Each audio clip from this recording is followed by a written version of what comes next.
Good morning. Good morning. It is Monday, 9 o'clock-ish. I know I'm a teeny bit on early, but here I am, and here you are. You all are already here. I don't look like Josh. Whew, that's a relief. So welcome. It is Cut Up and Sew What's Up Monday live show.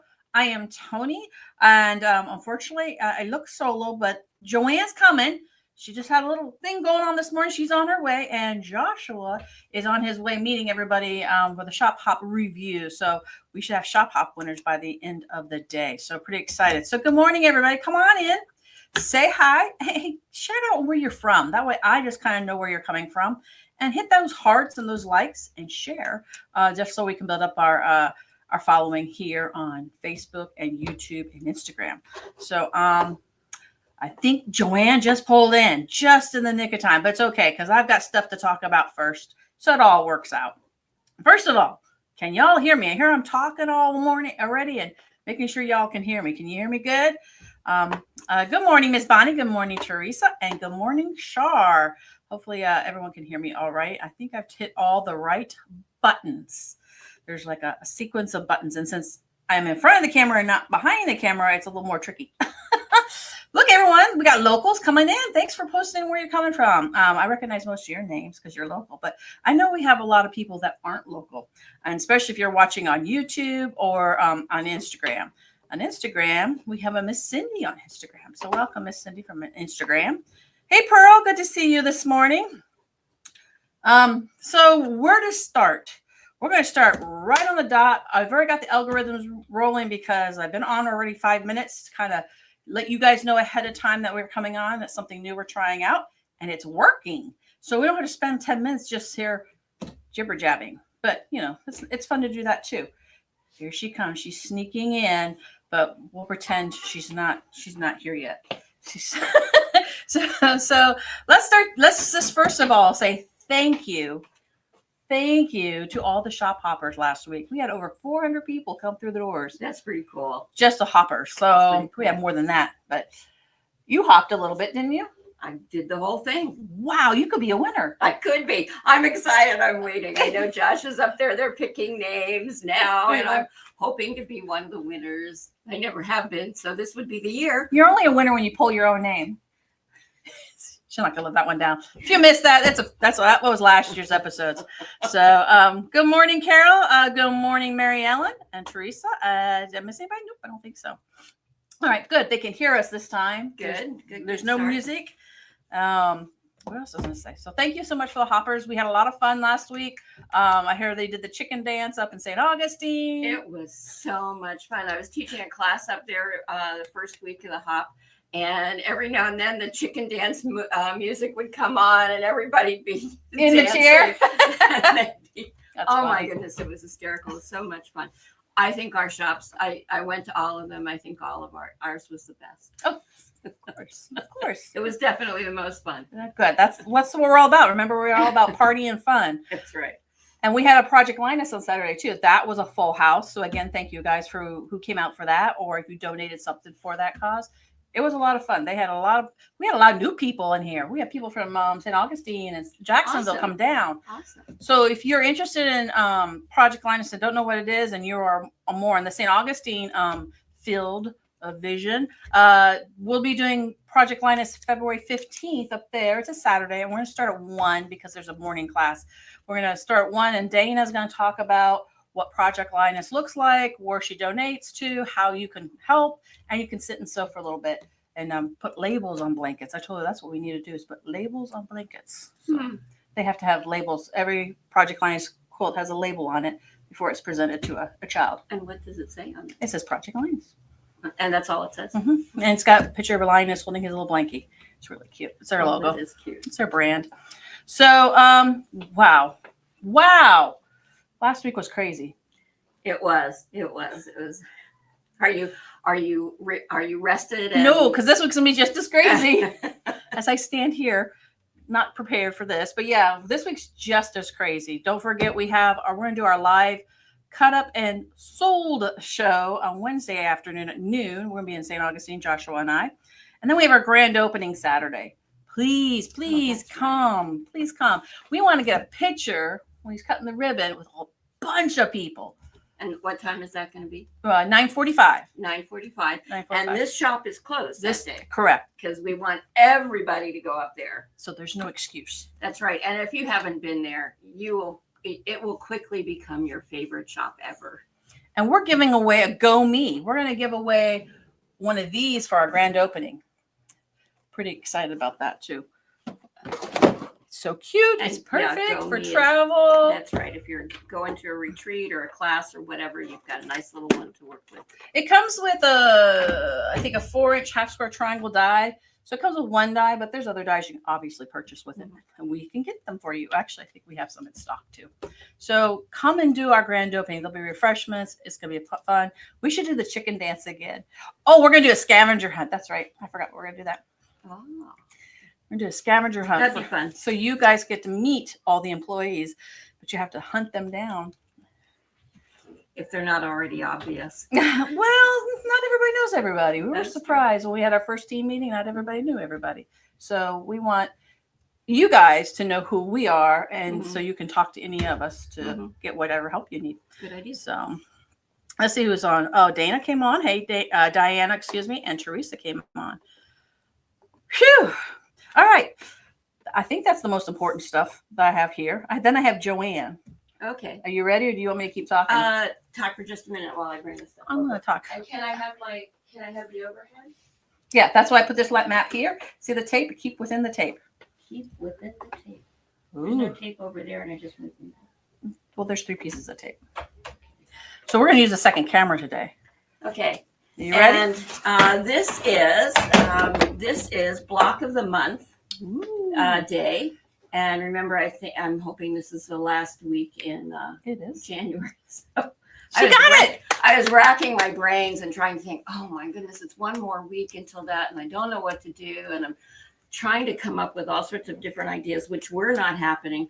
And all of a sudden, I realized it's block of the month, and I know exactly what to do. You had this already figured out. That's right. Awesome. Okay. So what you got? So what I have is this on yet? Yep. Okay. Can you see it? Yes, I can. It's perfect. Okay. So what I have is it's a 25 block little square. And I know that a lot of you are looking at that thinking, well, that's a stupid block of the month. Why I wouldn't even bother doing that. But I'll tell you, from this one block, you will learn all of the problems that you have with your sewing. And if you don't have any blocks and any problems, then you will be encouraged by the fact that you're doing a great job already. And if you find out that maybe there's something you can be doing a little bit better, that'll turn up here too. So the reason I chose this is because there are 3 primary ways that blocks don't turn out the way you want them to. The first one is how you cut. The second one is how you sew. And the third one is how you press. And so all of those are evident in this one block. So this block is made up of 2.5-inch squares.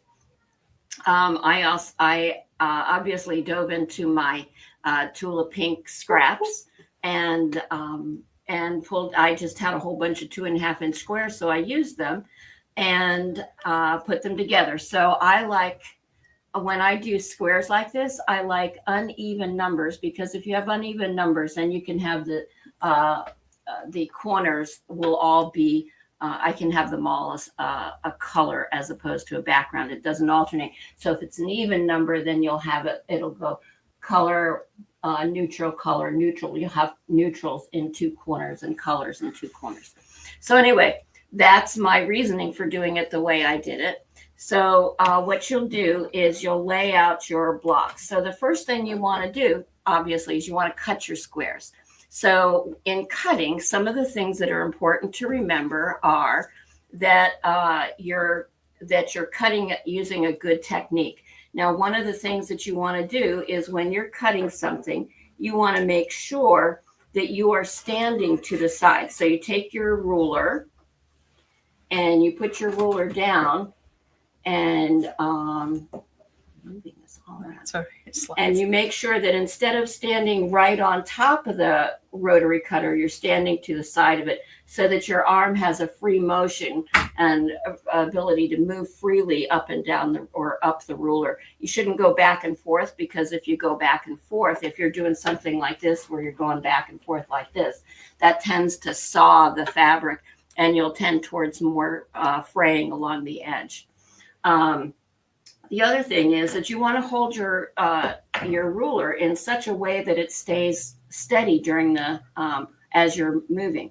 And so one of the things that I do is, because I'm short, if I use a 24-inch or 18 or 24-inch long ruler, it's just too long for me. I can't, and moving down the ruler, I'm moving the ruler and it doesn't stay nice and steady. So I fold my fabric and I fold it in half so that the fold goes up to the selvage. And then I use a 12.5-inch ruler. I bring it closer to me so that I know that I can get the whole cut in one swipe, so that I don't have to move my hands and I don't take the risk of the ruler moving. The other thing is that you want the ruler to be nice and stable. So with the Creative Grids rulers, they have these dots. Can you see the dots? They have these dots that are kind of roughed edges. And one of the things that you can do is that you can make sure a couple of your fingers are right on those dots. If your fingers are on the dots, then it's pushing those dots down well so that that ruler is not going to move. The other thing is to keep one finger off the ruler and the rest of them on the ruler, and that kind of also helps to stabilize your ruler. The other thing you can do is, let's say you don't have Creative Grids rulers, or you don't have the Quilter Select that already have a rough edge on the back so that they don't move. There is a product called Grippy, and am I anywhere? Perfect. Hang on. Grippy? Let me do this so they can read it. Ta-da! Okay, so you can use Grippy, and you can spray that on the back of your ruler, and then your ruler does not move. It will stay nice and stable. It turns it into a ruler. It has a look like this that is kind of frosted. Thank you so much. Takes a village. It's frosted, much like the Quilter Select rulers, and it acts a lot like the Quilter Select rulers, but you don't have to go pay for them, or you don't have to give up your favorite rulers in order to buy one that won't move. But a moving ruler is a real problem. So now we're going to go on to sewing. And one of the things that I do with my machine. Can I throw in another tip real quick? Or will that throw you off? Yes, go ahead. So make sure when you're cutting everything, she exactly teaches the way I teach. The one thing I will mention is, if you're left-handed, you're always going to cut on the left side of the ruler. If you're right-handed, you're always going to cut on the right side of the ruler. Just remember that you don't ever want that blade going across your body. That's right. And that applies to anything. That ruler going across your body applies to whichever hand you're using. Right. Because frequently I'll see people going in this direction, in this direction, in this direction. Don't bring that rotary cutter to you. No, and all of that sets you up for just incorrect cutting. Now, for sewing, you want to make sure that you have a consistent and correct 1/4-inch seam. And one of the things that I do, this is my, I didn't bring in the whole sewing machine. Extension table. This is just my extension table. But one of the things I have is a little seam guide. And the seam guide is actually fairly far away from the needle, because what I want to make sure that my fabric is being fed underneath the foot as straight as possible. If I'm just looking at the needle and looking at the foot and using that, then your fabric can be fed in at an angle, and that's going to give you an incorrect seam. So what you do is you put in one of these seam guides kind of far away, and your focus really becomes along the seam guide. You're not focusing on the needle or the edge of the foot, although you look there periodically. You keep your fabric right up against that. And this particular seam guide, and we sell these at the shop. This has a little bit of a ledge. If you put a piece of tape there, it doesn't have any kind of anything to stop you or to lean against. Whereas the seam guides actually have more of a ledge so that you can lean your fabric into that and you know that you're in the correct place. That's really cool. And let's see, did I write anything else down here? You want to, if you like to pin, and I pin, there's a lot of places where I consistently pin. You want to make sure you pull those pins before you get to the seam, because those pins, first of all, if you hit the pin, it can be very dangerous for your machine, and you don't want to do that. But it also distorts your fabric. It'll distort your seam. And if you're sewing over it, especially if it's got any kind of head on it that will push your fabric up, and then it distorts your seam. And you want to make sure that the edges of your fabric, as you're bringing them together, are aligned. And because there's like these little poltergeists in your sewing room that reach underneath your fabric, and they pull that bottom level out so that it doesn't align all the way down. And that will, obviously that will change what your seam is going to look like. So you want to make sure. And I'm not a fast sewer. I tend to sew fairly slowly, and that it gives me the time to be able to say, okay, I'm going to sew from pin to pin or a certain section, and then I'm going to stop and make sure that the edges are aligned, and then I'm going to do the next 6 to 9 inches, and then I'm going to make sure they're aligned, so that I'm constantly checking to make sure that my seams are aligned. So Kelly was asking, how does the seam guide attach to the extension table? It sticks. It sticks. But is it static clean? Well, now that one has you can replace it. You can move it though around, right? You can. So if like I want it away from I want it away from the stitch plate, maybe? Yes. Okay. I want it away from the stitch plate because I don't want to, if I have to change the bobbin or clean the machine or any one of those things, I don't want to have to keep moving this around. I want it in the same place all the time. So I do pull it away keep it away from the stitch plate. And actually I found that distance works really well. And I love the idea of using the seam guide and your 1/4 inch foot at the same time. You're like double checking as you're going along. And with the pinning, I always pin the beginning and the end, and I ease a lot of my stuff in if I have to. Yeah. Yeah. And, if you pin, and there's a lot of seams that I don't pin at all. But like if I'm doing something like this and I want these corners to match, I end up pinning all of those seams. Right.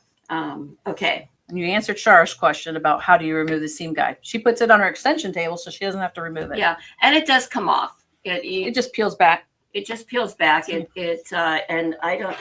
I never remove it, so I don't know if there's. Don't touch it. Don't touch it. Yeah, I don't know if it's got sticky under there, but if it does, you can just clean it off. And I think that you can use these again. Like if you have to take it off, it can be reset. Well, and the other thing in the package, there's like 6 or 8 of them in the package too. Yeah. So we do carry those. You did say that. Okay, so that's sewing, and you want to make sure that you have that 1/4 inch seam. And then, so the last thing is pressing. And, we tend to take pressing for granted, but it's really a very major part of making sure that your seams are accurate. So when I press, if there are seams involved, I put my block upside down on on my pressing area.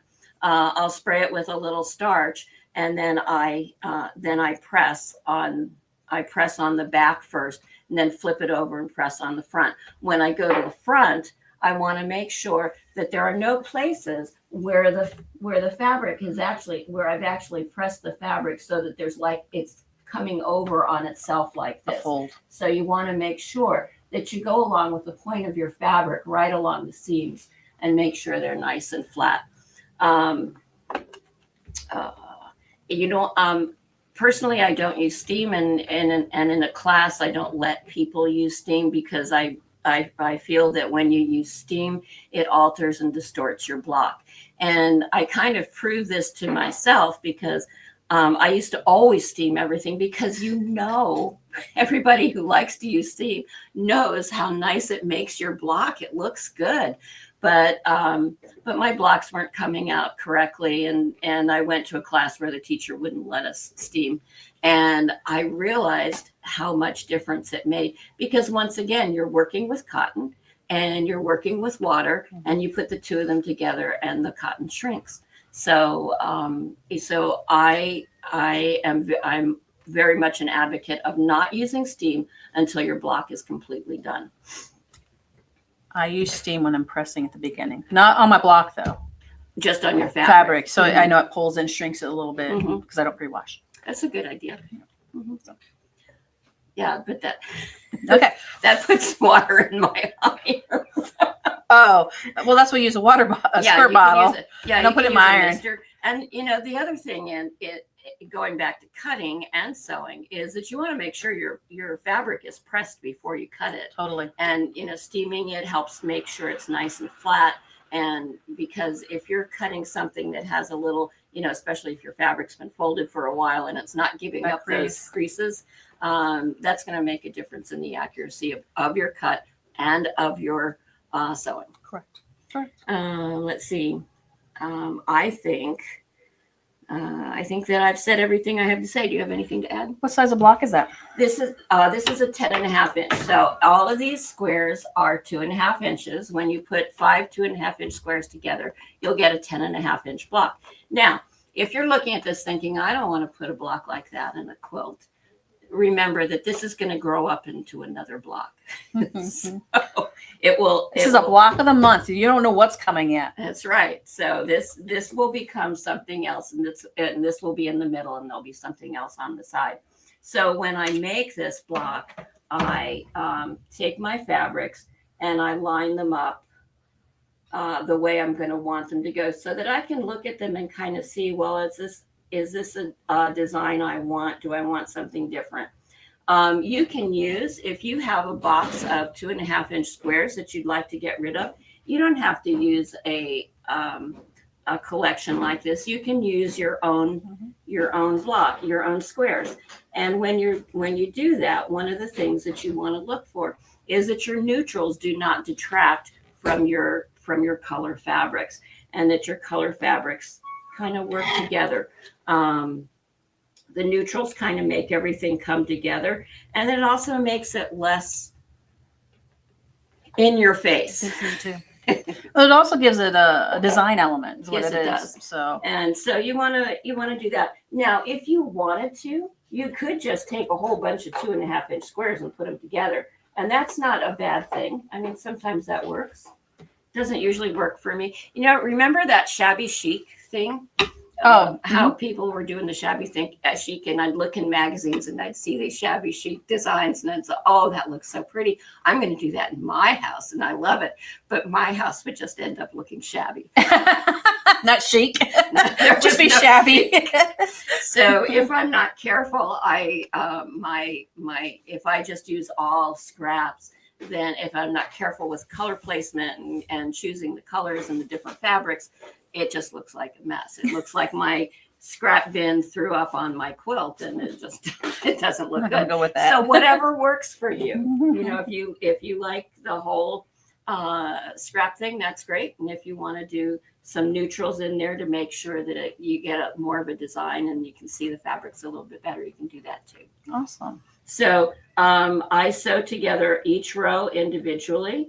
I press whenever I'm doing something like this, where there's going to be several rows of squares, whether it's a big quilt or a small little thing like this, I would press all of the uneven rows to the left and all the even rows to the right. And that's just what I do. It's like a little quilt. That's right. Quilt top. And that's what I do all the time. I will often number the rows. This one I wouldn't bother, but in a bigger piece I would number the rows. And then once, when I put it together, I pin here so that I know that those seams are going to stay nice, and I'm going to get nice points in there. And then once I've sewn the rows together, I press all of the rows in the same direction. So I press them down. It just makes it easier to sew onto whatever you're going to sew the next thing onto. Just be consistent. It's basically what you're Exactly. saying, be consistent. So Char's asking, wow, cool, BOM, block of the month. Is it too late to start? No, Char. This is the first one. It's January. She's going to do it. So Joanne has offered to do a block of the month every last Monday of the month. That's right. And this is a simple one. I guess you can just write the directions on and take a picture of your block and put it in the Facebook group. So join our Facebook group, the Cut Up and Sew Crew. And she's going to put the information there every month. And I'll probably create a guide so you can find it easier. Oh, that'd be good. Yeah. And the one other thing I was thinking, so the whole point that Joanne's doing this block is for you to learn accuracy in your processes. It's a great way to start because I know she's got half square triangles coming, guys. So you need to make sure these points are all good. A couple other things just to keep in mind if you're like getting frustrated because you're not getting that 1/4 inch right. Make sure you're using the right needle and make sure you're using good thread. So a 50 weight to 60 weight thread is a good piecing thread. And then the needle, I use Microtex 80. So I don't know what you use, a sharp 80. I don't know what size of needle you use. So because they're finer tools. So they take up less of that seam allowance. So if you're using a heavy weighted thread, it's going to eat into your seam allowance. So this is just something to think about. If you go from, let's say you decide, okay, I want to use an 80 weight thread, then your seam's going to be different. It's going to make a difference in how your fabric folds over it. Same thing with a 40 or 50 weight thread.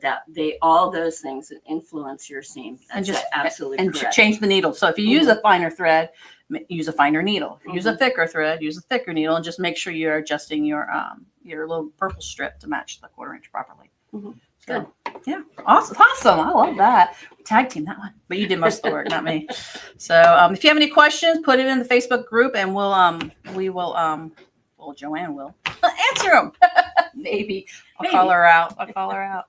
So this is our new block of the month. What are we going to call it? Scrappy block of the month or something? Yeah, that sounds good. We're going to call it the Scrappy block of the month program for this year. So good morning, Miss Triss.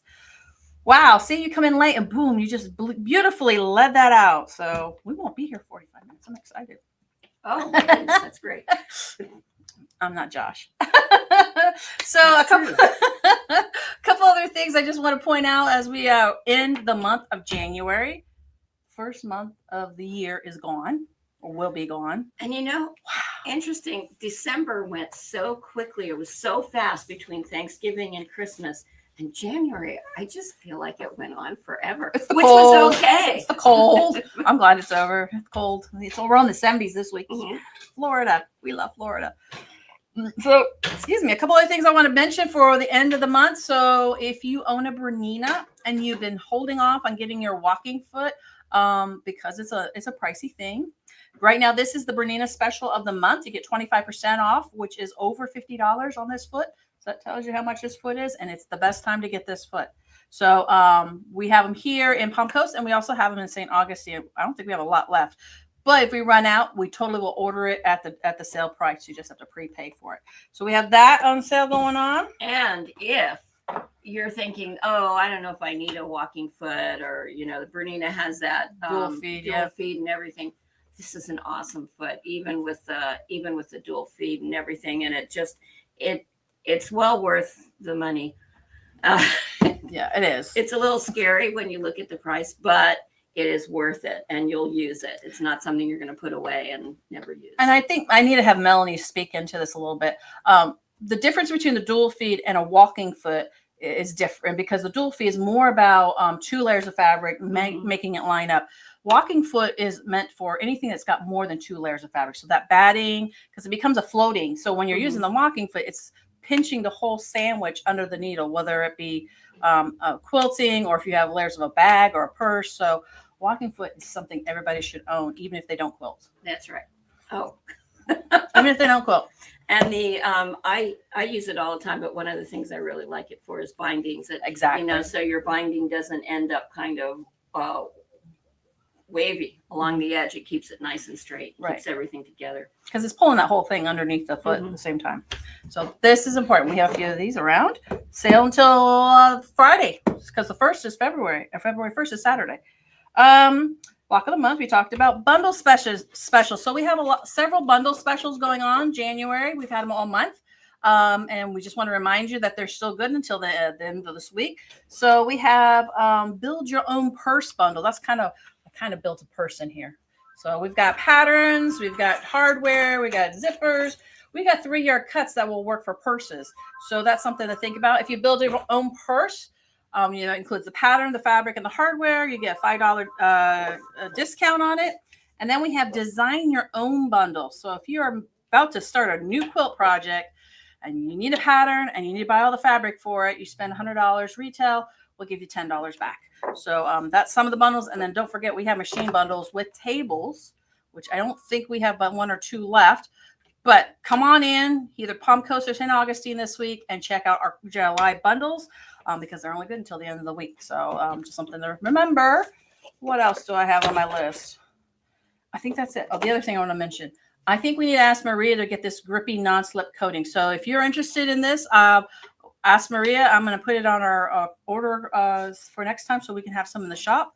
And of course, we do have the seam guides as well. That's right. And this will last you forever. You can do all of your rulers plus your friends' rulers. And if they have friends that need it done, you can do theirs too. So you don't need a lot, is what you're saying. You don't need a lot, and it will, and you'll be glad you used it. And you do have to reapply it if you use a ruler all the time. Mm-hmm. And didn't you say sometimes you put it on your creative grids on some of your special? I don't put it on the creative okay. grids. I do put it on the quilt in a day. Yeah, because those are slick. Mm-hmm. Those are super slick. So, all right. So thank you again, everybody, for doing hopping with us and Project Linus this past week. Don't forget, we have going, we're going to do a 3-2-1 Gone live sale on Wednesday at noon. Josh and I will be back. And our grand opening is this Saturday, 9:45 for ribbon cutting. Come out and have fun with us. We really would love you to be a part of that. And to be a part of St. Augustine. That's right. Whew! And you will meet so many. If you're from this area and you haven't been up there, you'll meet a lot of new people too. That's right. And I've taught one class up there. It was really fun. It was fun to meet new people. And next week, I'll have Josh talk about the shop hop fabric. It's all in both places. You can pre-order it, but I'm not want to talk about it. I'll let him talk about that next week. So that's it for us. We're going to keep this short and sweet. So no fabric today? No, because he's got new stuff up there. So you have to come to the grand opening because it's really cool. We showed a little bit on Saturday during the study hall, but you need to go see it in person. It's there's. We're teasing you. You got to come up. You got to come up, and it's just remember, it's not the same as this shop. There is some fabric that crosses over, but for the most part, you're going to see a lot of fabric, a lot of different that you don't see here, and you'll find stuff that you love. You're going to love both places. That's right. All right, you guys have a great week. Live to create. Create with passion. Ooh, very short and sweet today. Have a great one, guys. All right.